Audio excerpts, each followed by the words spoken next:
గారు పనిచేస్తారు. ఈ లోపు ఆయన సృష్టించే సమస్య వల్ల జనానికి విరక్తి కలిగితే దానివల్ల జనం ఓట్లు సార్ జనాలకి ఏం విరక్తి కలగదు.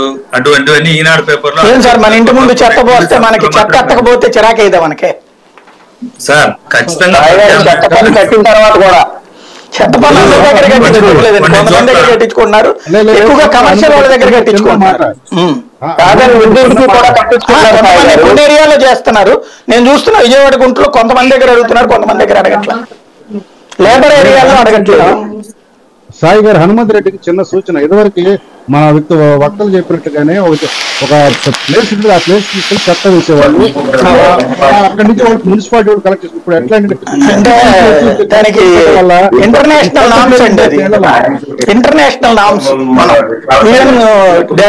దీంట్లో జాయిన్ అయ్యాము, అందులో భాగంగా దేశవ్యాప్తంగా ఈ సిస్టమ్ పెట్టారు, బయట ఎక్కడ పడి ఏంటంటే మా ఇంట్లో మా ఆడవాళ్ళు వెళ్తున్నారు, ఏంటి 3 రోజులు చెత్త రావట్లేదు, పెరిగిపోతున్నది, ఇప్పుడు మళ్ళీ డస్ట్బిన్లు పెట్టించాలి.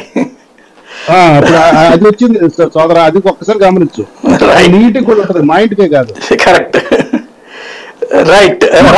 అయితే ఏం చేయడం లేదు సార్. ఏంటంటే కొన్ని చోట్ల కొన్ని రాజకీయ ప్రేరేపిత అంశాలతో కొన్ని చోట్ల కొంతమంది రాజకీయంగా ఈ ప్రభుత్వాన్ని ఎదుర్కోలేక ఇలాంటివన్నీ చేస్తా ఉంటారు. ఖచ్చితంగా వాళ్ళ పట్ల ఏ విధంగా జమ్మలమడుగులు అయితే అటువంటి అంశమే లేదు, మా కడప జిల్లాలో వాళ్ళ సమస్యల పట్ల కూడా జమ్మలమడుగు పులివెందులలో ఉండాలి అంటే జగన్ వస్తున్నారంట కదా, ఎమ్మెల్యేగా జగన్ వస్తున్నారంట కదా జమ్మలమడుగుకి. జమ్మలమడుగుకి ఏంటికి వస్తాడు? పులివెందులోనే పోటీ చేస్తాడు. ఆయన ఎందుకు జమ్మలమడుగు? సార్ మళ్ళీ టాపిక్ డైవర్ట్ అయిపోతుంది. రైట్, జగన్మోహన్ రెడ్డి గారిని ఎదుర్కోలేక అక్కడ పోటీ చేస్తారు, ఇక్కడ పోటీ చేస్తారని చెప్తా ఉంటారు. వదిలేసేయండి. రామ్ కుమార్ గారు, right right sir. Ram Kumar గారిని ఒకటి అడగాలనుకున్నా సార్. రామ్ కుమార్ గారు ఇందాక వీళ్ళేమో ఈ రాష్ట్రంలోని బీజేపీ పెద్దలేమో ఈ ప్రభుత్వం అప్పులు చేస్తుంది అని అంటారు. ఆ ప్రభుత్వం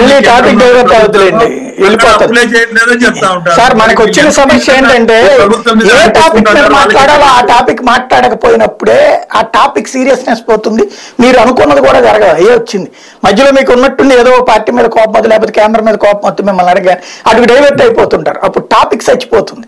ఒక్క నిమిషం రామ్ కుమార్ గారు, ఈ సమస్యకి పరిష్కారం అన్నటువంటిది ఏదైనా ఉందా? భారతీయ జనతా పార్టీ రేపు పొద్దున తెలుగుదేశం కూటమిలో చేరిన తర్వాత ఏమన్నా పరిష్కరించేటువంటి ప్రణాళిక ఏమన్నా ఉందా మీ దగ్గర? కాదు, మీరు నన్ను కన్ఫ్యూజ్ చేయాలని అడుగుతారండి, చాలా సైలెంట్